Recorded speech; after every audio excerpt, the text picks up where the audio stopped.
Hi friends, welcome back to our channel.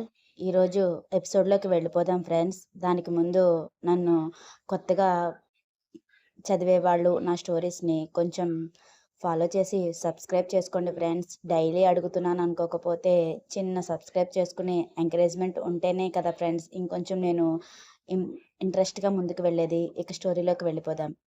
మీరు కూడా ఆఫీస్లో ఎందుకు ఎదురు చూడాలని అంటున్నాను అనగానే ఈసారి సందీప్ హాసినలకు కరెంట్ షాక్ కొట్టినట్టుగా బిగుసుకుపోతారు. వాట్, నువ్వు విరాట్ సార్కి పిఏగా రికమెండేట్ అయ్యావా? ఇది ఎప్పుడు జరిగింది అని హిమ కూడా చిన్నపాటి షాక్ అవుతుంది. అదేం లేదు హిమ, రావు గారు ఆఫీస్కి సరిగ్గా రావడం లేదు కదా, ఆయనకు ఏదో చిన్న హెల్త్ ఇష్యూ ఉందట, అందుకనే సార్ నా వర్క్ నచ్చి నన్ను అపాయింట్ చేశారు. అంటే ఇక్కడ భూమి వెంకట్ని కనుక్కుంది. భూమికి రావుగారు ఎందుకు ఆఫీస్కి రావడం లేదో అతడు చెప్పాడు కాబట్టే వాళ్ళకి కూడా ఇదే రీజన్ చెప్పింది, కానీ విరాట్ గురించి ఏమీ చెప్పదు. అదేంటే ఆ శాడిస్ట్ దగ్గర పిఏగా ఎందుకు ఒప్పుకున్నావు? అసలే అతగాడు నిన్ను చూస్తే నిప్పులు తిన్న కాకిలాగా అరుస్తాడు కదా అని అంటుంది. హాసిని, ఏంటి హాసిని సార్ని అలా అంటున్నావు అని విరాట్ మంచితనం తెలిసి హిమ బాధగా అంటుంది. ఓహో, సార్ని అంటే ఈమెందుకిలా ఎంత ఫీల్ అయిపోతుంది అని ఇన్నర్ వాయిస్లో అనుకుంటున్న సందీప్ హాసిని అడుగుతున్న క్వశ్చన్కి ఆన్సర్ ఏమిస్తుందోనని క్యూరియాసిటీగా చూస్తారు. ఎందుకంటారు? చెప్పు హిమ, సార్ సాడిస్ట్ కాదా? అయినా ఆ వర్క్ గురించి టార్చర్ చేయడం తెలీదా? ఇంకెందుకు నువ్వు ఆయనని వెనకేసుకొస్తున్నావు అని కోపంగా అడుగుతుంది. అది కాదు హాసిని అని తడబడుతూ, వెనకేసిర్కు రావడం కాదు, సార్ మంచివారు కదా, ఇంకా వర్క్లో ఆ మాత్రం స్ట్రిక్ట్గా ఉండకపోతే సార్ ఇంత పెద్ద కంపెనీని రన్ చేయలేరు కదా అని అంటుంది. అబ్బో, ఈ మేడం గారే చెప్పాలి ఆయన గురించి నీతి సూక్తులు, భక్తి ప్రవచనాలు. కొంపతీసి ఈ ఆఫీస్ ఎదురుగా విరాట్ భక్తి భజన మండలి ఏమైనా ఓపెన్ చేయడానికి సిద్ధమవుతుందేమో, ఈమె ప్రెసిడెంట్గా కూడా అవుతుందేమో, అందుకనే సార్ని అంటుంటే ఈవిడ తెగ ఫీల్ అయిపోతుంది అని ఇన్నర్లో బీభత్సంగా అనుకుంటూ హాసిని హిమాల కాన్వర్జేషన్ మీదే ఒక చెవి వేస్తాడు అతడు. అబ్బో, అంత పెద్ద కంపెనీని రన్ చేయాలంటే ఆ మాత్రం స్ట్రిక్ట్గా ఉండాలని మాకు కూడా తెలుసు, కానీ ఆయన చేసే టార్చర్ మామూలు టార్చర్ కాదు. ఇక వర్క్ సంగతి అయితే చెప్పాల్సిన అవసరం లేదు. ఇంకోసారి ఆయనను నా దగ్గర పొగిడావనుకో బాగోదు చెప్తున్నా అని చిరుకోపంగా హిమాని బెదిరిస్తుంది.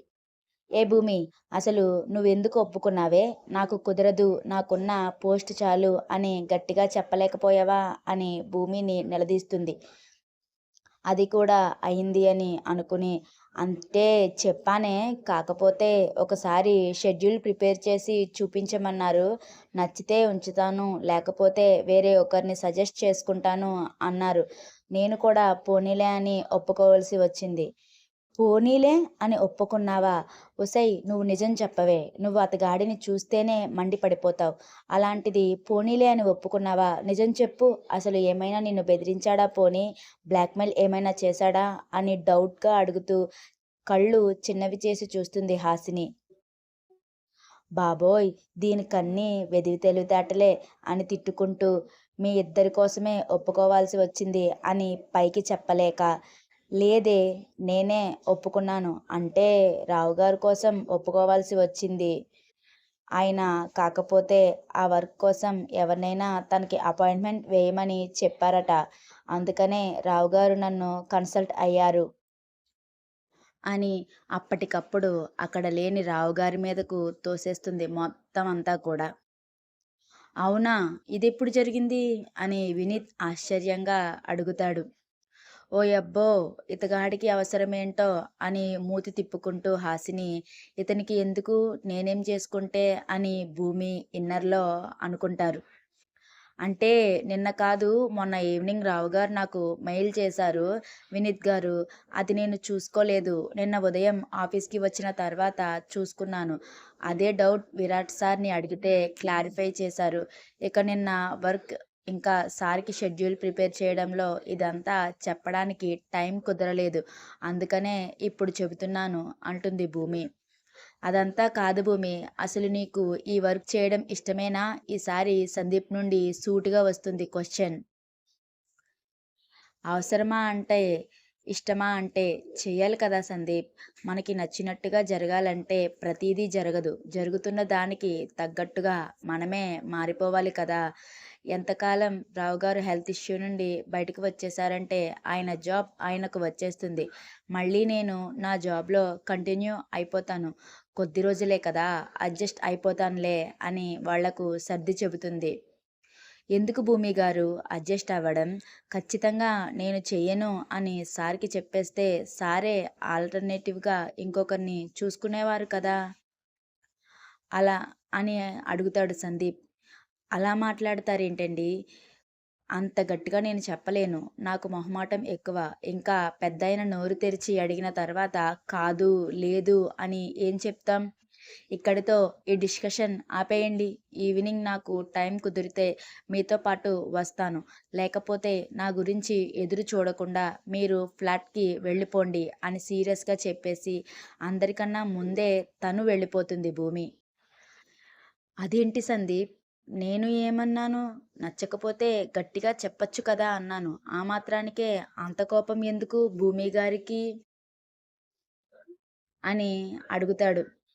వినీత్ అదేం లేదు. తనకు కొంచెం కోపం ఎక్కువ. అలానే ఎదుటివారి మీద జాలి కూడా ఎక్కువే. తను ఎదుటివాళ్ళ సమస్యను తన సమస్యగా ఫీల్ అవుతుంది. అది కాకుండా రావుగారు హెల్త్ ఇష్యూ కదా! అందుకనే తను వెంటనే ఒప్పేసుకుని ఉంటుంది. ఏం లేదులే కొద్ది రోజుల్లో మళ్ళీ నార్మల్ అయిపోతుంది కదా! పర్వాలేదు. పదండి ఇప్పటికే ఆలస్యం అయిపోయింది అని ఒకరి తర్వాత ఒకరు లిఫ్ట్‌లోకి కదులుతారు. సందీప్ ఇంకా మిగిలిన వాళ్ళంతా కలిపి.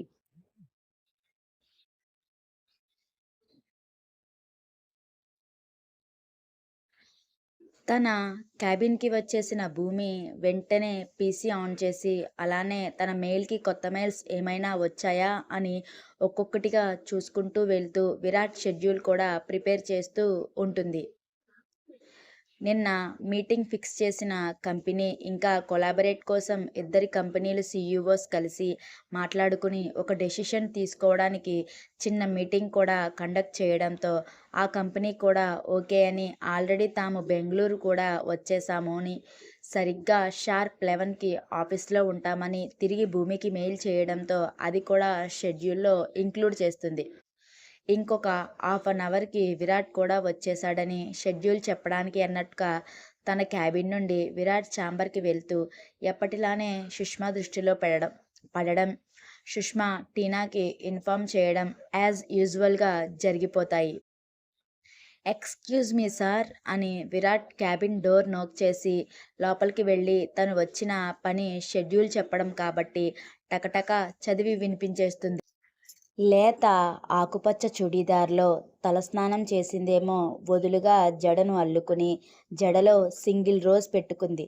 ఆ జడ వల్ల గులాబీకే అందం వచ్చిందేమో అన్నట్టుగా ఉంది. ఏ మేకప్ వేయని మొహానికి నుదుటిన చిన్న బొట్టు, దాని కిందన కుంకుమ, పైన బాబా విభూతితో, ఎదు నుదిటిన కళ్ళకు కాటుకతో, నుదిటి మీద అల్లరి చేస్తున్న ముంగురులను తన కోమలమైన చేతి వేళ్లతో చెవి వెనక సర్దుకుంటూ, లిప్‌స్టిక్ వేయకుండానే చెర్రీల్లా తనని ఊరిస్తున్న చిట్టి పెదవులను అటూ ఇటూ కదుపుతూ తన షెడ్యూల్ వివరిస్తున్న భూమి ఫేస్ చాలా అంటే చాలా అందంగా ఉంటుంది. తన తెల్లని తెలుపుకి ఏ కలర్ డ్రెస్ వేసుకున్నా కూడా తన కోసమే అన్నట్టుగా ఉంటే, దానికి భూమి కూడా పర్ఫెక్ట్‌గా రెడీ అయ్యి ఎప్పటికప్పుడు విరాట్‌ని తన అందంతో తేరుకోలేని విధంగా పడేస్తుంది. అందం అంటే మొహానికి వేసుకున్న మేకప్, ఇంకా కాస్ట్‌లీ బట్టలు, క్లీవేజ్ కనిపించే టాప్స్, ఇంకా తొడల నుండి కిందకు కనిపించే చిట్టి చిట్టి ఫ్రాక్స్ వేసుకునే వాళ్ళ మధ్య నిండుగా ఉండే భూమి కాలిగోటికి కూడా సరిపోరు వాళ్ళందరూ. కానీ మన బాబు దానికి లస్ట్ అని పేరు పెట్టేశాడు కదా! కళ్ళల్లో లస్ట్‌ని విపరీతంగా నింపేసుకుని, భూమి పెదవులను కసిగా తన పెదవుల మధ్య నలిపేయాలని కోరికగా చూస్తూ, తను చెప్పేదంతా శ్రద్ధగా వింటుంటాడు. కాదు కాదు నటిస్తాడు. Okay sir. 11కి ఒక మీటింగ్, అలానే ఆఫ్టర్ 2 ఒక మీటింగ్ ఫిక్స్ చేశాను. 11కి మీటింగ్‌కి అటెండ్ అవ్వడానికి ఆల్రెడీ ఆపోజిట్ కంపెనీ వాళ్ళు బెంగుళూరులో ల్యాండ్ అయిపోయారు. వాళ్ళు షార్ప్ 10:30 కల్లా మన ఆఫీస్కి వస్తారు. 11కి మీటింగ్ స్టార్ట్ అవుతుంది సార్ అని తను చెప్పాల్సిందంతా చెప్పి ముగిస్తుంది. ఇక్కడ విరాట్ భూమిని ఎందుకు ఏం అనడం లేదు అని మీరు అనుకోవచ్చు. ఇంకా రావుగారు తనకు చెప్పే ప్రతి మీటింగ్ ఫిక్స్ చేసేది భూమి తన అంతటా తానే చేసేసింది. ఎందుకు ముందుగానే విరాట్ ఇదంతా భూమికి అర్థమయ్యేలా చెప్పలేదు? ఇంకా లేకపోతే తనకు అలవాటైన కోపంతో ఇదంతా ఎందుకు చేశావు అని భూమిని నిలదీయలేదు అని మీరు అనుకోవచ్చు. బట్ ఇక్కడ బాబుగారు పాప టాలెంట్‌ని గుర్తించాలని, అసలు తనకి చెప్పాలన్న మినిమమ్ సెన్స్ లేకుండా అవతల వైపు కంపెనీతో కొలాబరేట్ చేసే ఆప్షన్ మీటింగ్ కూడా ఫిక్స్ చేసేసింది అంటే, అవతల వాళ్ళ కంపెనీ వాళ్ళలో టాలెంట్ ఏం చూసి ఫిక్స్ చేసింది అని తెలుసుకోవడానికి ఏం మాట్లాడడు. అలానే తను నార్మల్‌గానే ఉంటాడు. భూమి అన్ని చెబుతున్నా కూడా రెప్ప కూడా ఆర్పకుండా భూమి పెదవులు, కళ్ళు మార్చి మార్చి చూస్తూ విసుగు వచ్చేసిన భూమి సార్ అని గట్టిగా పిలుస్తుంది. కాదు కాదు అరుస్తుంది. హా మిస్ భూమి, ఓకే చెప్పు అంటూ చూపు పెదవుల నుండి కళ్ళవైపుకి తిప్పుతాడు. ఏంటి సార్ చెప్పేది? మీరు నేను చెప్పేది అంతా విన్నారు కదా అని అనుమానంగా అడుగుతుంది. హా! హా! విన్నాను. 11కి మీటింగ్ అంటున్నావు కదా! అంతే కదా! అని తన తడబాటు కనిపించకుండా అంటాడు. హా! సార్ 11కి ఒకటి అలానే ఆఫ్టర్ 2 ఒకటి ఈ 2 ఉన్నాయి. ఆ తర్వాత ఒక 2 డేస్ వరకు కూడా ఎటువంటి మీటింగ్స్ లేవు. ఇంకా మెయిల్స్ కూడా ఏమీ రాలేదు అని చెబుతుంది. ఓకే. ఓకే. 11కి మీటింగ్ అంటున్నావు కదా! 11:50 కల్లా మనం మీటింగ్ రూమ్‌కి వెళ్దాం. నువ్వు రెడీగా ఉండు. ఈ లోపులో మిగిలిన వర్క్ చూడు అని భూమిని పంపించేసి తను నడుస్తుంటే జగనం మీద ఊగుతున్న జడను చూస్తూ ఉండిపోతాడు. డామ్ హాట్ మిస్ భూమి, రోజుకి నీ అందంతో పిచ్చెక్కిస్తున్నావు. ఒక్కరోజు కూడా నీ నుండి నా చూపుని పక్కకు తప్పుకోనివ్వకుండా నీ హనీ లిప్స్, నడుము, ఇక నీ బ్యాక్ పార్ట్ అయితే అని ఊపిరి గట్టిగా తీసుకుని వదిలి 2 చేతులు జుట్టులోకి పోనిచ్చి కాసేపు బ్రీతింగ్ ఎక్సర్సైజ్ చేస్తే కానీ తనలో రేగిన కోరికను అణచలేకపోతాడు అతడు. శాడిస్టోడు, తిక్క సచ్చినోడు. వీడి చూపుల్లోనే 100 బూతులు వెతుక్కోవచ్చు. అలా తినేసేలా చూడకపోతే అందరిలా నార్మల్‌గా చూడొచ్చు కదా! అసలు నేను ఈ జాబ్‌కి ఒప్పుకోనంటే మధ్యలో హాసిని, సందీప్‌లను లాగాడు దొంగ సచ్చినోడు. ఇప్పుడేమో షెడ్యూల్ చెప్తుంటే ఎలా చూస్తున్నాడో ఆ కళ్ళల్లోకి కారం కుట్టేయాలనిపిస్తుంది. ఇంకా ఒళ్ళంతా దురదగుంటాకు రాసేసి కారం, ఉప్పు కలిపిన నీళ్ళల్లో వీడిని నానబెట్టాలి. అప్పుడు గాని కష్టమేంటో తెలియదు. దుర్మార్గుడు, శాడిస్ట్ ఎదవ. వీడితోటి ఇంకెన్ని రోజులు పడాలో అని విరాట్‌ని అడ్డమైన తిట్లు తిట్టుకుంటూ, విరాట్ అన్నట్టుగానే 11:50 వరకు కూడా తన గేమ్ డిజైనర్‌గా వర్క్‌ని కంటిన్యూ చేసి 10:51కి విరాట్ క్యాబిన్ ముందు నిలబడుతుంది. ఓహో! మిస్ భూమి, నువ్వు కరెక్ట్‌గా పీఏ పోస్ట్‌లో పర్ఫెక్ట్‌గా ఉంది నీ డెడికేషన్. నేను 50 అంటే 51కి నా ఎదురుగా ఉన్నావు. ఈ డెడికేషన్ ప్రతి ఒక్కరిలోనూ ఉంటే మా బాస్‌లందరికీ కూడా ఎటువంటి చిరాకు ఉండదు. ఇంకా అనుకున్న పనులన్నీ కూడా కరెక్ట్‌గా అయిపోతాయి కదా మిస్ భూమి అని పొగుడుతున్నాడో, తిడుతున్నాడో అర్థం కానట్టుగా అడుగుతాడు. అవును సార్. చాలా కరెక్ట్‌గా అయిపోతాయి అని పళ్ళు పటపటా కొరుకుతుంది. ఓకే. ఓకే. పద అని భూమితో పాటు సమానంగా అడుగులు వేస్తూ, భూమి, నువ్వు ఎంత తొందరగా వీలైతే అంత తొందరగా నా పీఏ పోస్ట్‌లో నుండి విముక్తి పొందాలనుకుంటున్నావు కదా! అని అడుగుతాడు. Yes sir. నా మనసులో మాట మీకు ఎలా తెలిసిపోయింది? ఇప్పటికిప్పుడు ఈ పోస్ట్‌లో నుండి నన్ను పొమ్మన్నా కళ్ళకు అద్దుకుని పోతాను. అంత ఇరిటేట్ చేస్తున్నారు మీరు అని కొనుక్కుంటుంది. ఇరిటేషన్ వస్తుందా? పర్వాలేదు. ఇరిటేషన్ వచ్చినా, ఇంకా ఇన్విటేషన్ వచ్చినా ఏం పర్వాలేదు. అయినా నాకు ఇప్పుడే అనిపిస్తుంది. స్పాట్‌లో ఒక డెసిషన్ కూడా తీసుకోవాలనిపిస్తుంది తెలుసా? అని ఒక రకమైన వ్యంగ్యంతో అంటాడు. ఏమనిపిస్తుంది సార్? నా వర్క్ డెడికేషన్ లేదనే కదా! అందుకనే నేను చెప్తున్నాను సార్. ఈ పీఏ పోస్టులు అవి నాకు వద్దు. నా జాబ్ ఏదో నేను చేసుకుంటాను. నన్ను పంపించేయండి సార్ అని 2 చేతులు దండం పెట్టడం ఒకటే తక్కువ అన్నట్టుగా అంటుంది. ఓహ్! నీకు అలా అర్థమైందా? అతనిలో వెటకారం పీక్స్‌లో ఉంది. ఇంకెలా అర్థం అవ్వాలి సార్? మీరు ఇంతలా అర్థం చేసుకుంటున్నారు. దానికి అర్థం ఏంటో నాకు తెలియదు కదా! అని అంటుంది. ఓహో! చాలా తెలివితేటలున్నాయి. నేను అనుకున్నది అది కాదు. రావుగారు ఈ వీక్ డేస్ కాదు, తర్వాత వచ్చినా కూడా నిన్నే నా పీఏగా కంటిన్యూ చేయించాలని నేను అనుకుంటున్నాను. ఏమంటావ్?